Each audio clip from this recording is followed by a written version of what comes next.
नमस्कार।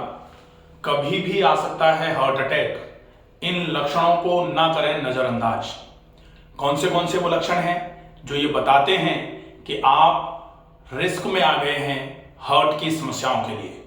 पहला लक्षण, आपके पेट में अगर भारीपन लगना चालू हुआ है तो ये भी एक लक्षण ही होता है कि आज नहीं तो कल आपके हार्ट पर प्रेशर पड़ना चालू होगा और उसके लिए आपको आज से ही अपने पेट का ध्यान रखना जरूरी है।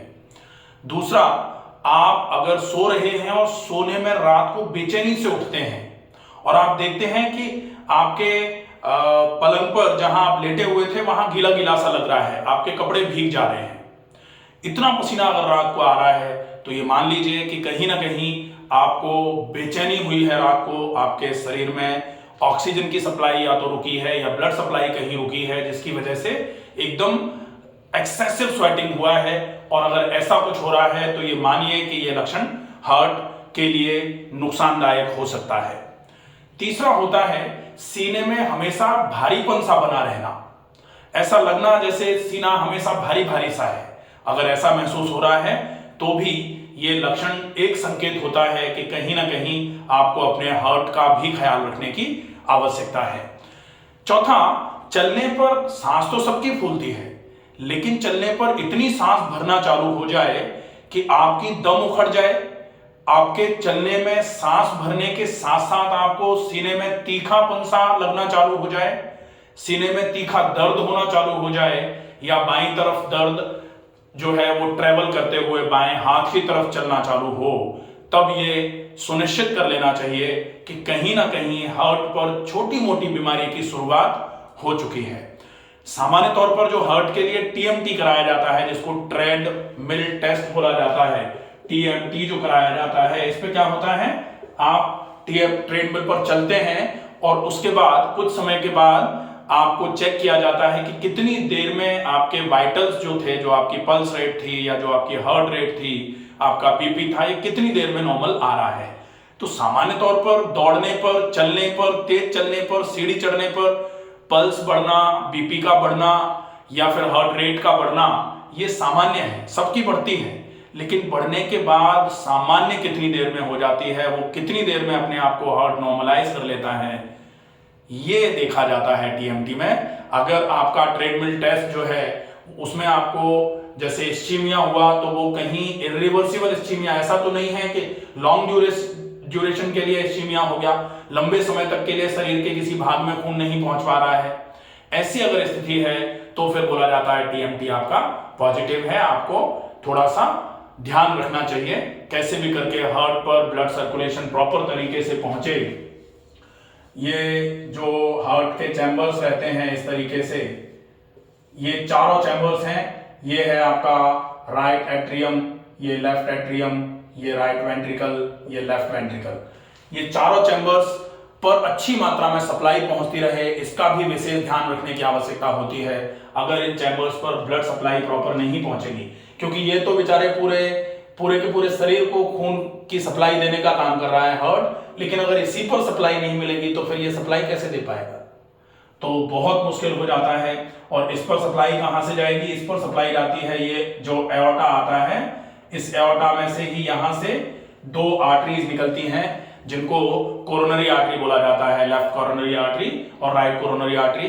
इन आर्टरीज में कहीं कोई ब्लॉकेज आ जाए, इन आर्टरीज में कहीं कोई प्लेक जमा हो जाए, चाहे वो कोलेस्ट्रॉल का हो, चाहे वो स्टेनोसिस किसी और अन्य वजह से आना चालू हो जाए, तब फिर हार्ट की सप्लाई रुकना चालू होती है, जिसकी वजह से हार्ट की फंक्शनल एबिलिटी कम होना चालू हो जाती है, जिसमें आपका लेफ्ट वेंट्रिकुलर हाइपरट्रॉफी भी हो सकती है, लेफ्ट वेंट्रिकुलर फिब्रिलेशंस भी हो सकते हैं, क्योंकि अगर ऐसे नोड ने प्रॉपर सप्लाई नहीं दे पाई, नर्व इंपल्सेस प्रॉपर तरीके से, इलेक्ट्रिक इंपल्सेस प्रॉपर तरीके से जनरेट नहीं हो पाई, तो फिर ये वेंट्रिकुलर फिब्रिलेशंस में भी चला जाएगा। ये जो यहाँ पर वॉल्व होता है जिसको एओर्टिक वॉल्व बोला जाता है, इसमें स्टेनोसिस आजकल बहुत ज्यादा देखी जा रही है।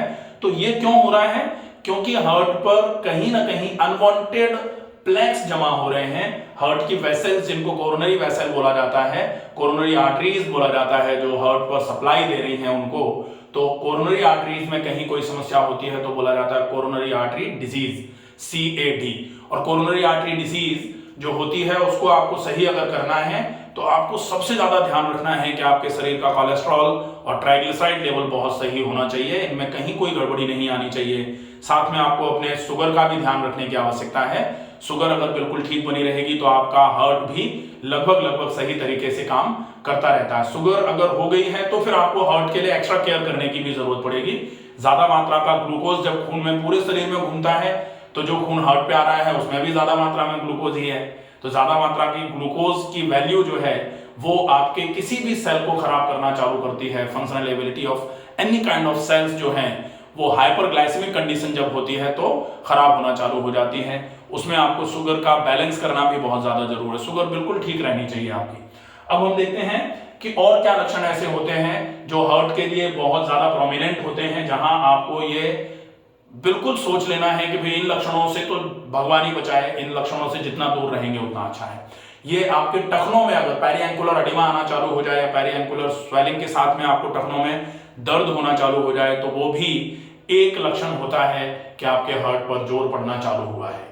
इसके साथ में अगर आपको कहीं बेचैनी घबराहट हो रही है, बहुत ज्यादा तनाव है और बहुत ज्यादा तनाव के चक्कर में आपको यहाँ पर या कंधे में या पीछे की तरफ दर्द महसूस हो रहा है, भारीपन लग रहा है, तो ये भी लक्षण होता है कि आपको यहाँ बिल्कुल फॉलोअप रखना है कैसे भी करके कि आप इन लक्षणों को जैसे भी चाहें सही करें, या फिर आप कोशिश करें कि एक बार कार्डियोलॉजिस्ट को दिखाएं, कार्डियोलॉजिस्ट से संपर्क कर लें। और समय पर संपर्क करते हैं तो दिक्कत नहीं आती है। कभी कभी ये होता है कि दर्द की कंडीशन में, बहुत तेज दर्द की कंडीशन में गए, ईसीजी हुआ, इको करा, एंजियोग्राफी करी और स्टंटिंग हो गई, तो भाई ऐसा नहीं है।